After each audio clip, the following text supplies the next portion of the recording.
What happens to your hair when you drink enough water?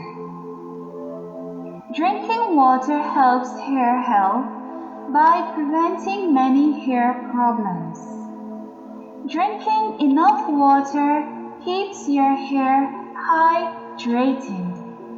As such, one can truly avoid hair loss, hair fall, dry hair, brittle hair, and itchiness.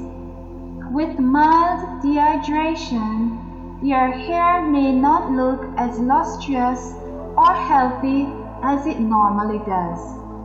But with more severe hydration, your hair may become thin, brittle, dry, and break off easily, leading to the appearance of thinning hair.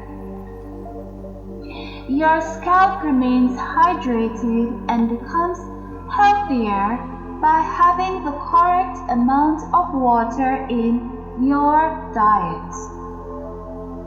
Water comprises 1/4 of a healthy hair strand.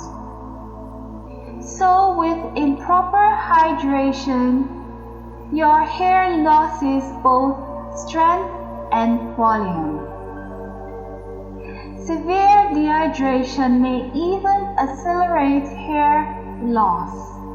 So drink 6 to 8 glasses of water per day to help maintain healthy hair strands, which may result in giving you a more luscious, bouncy locks.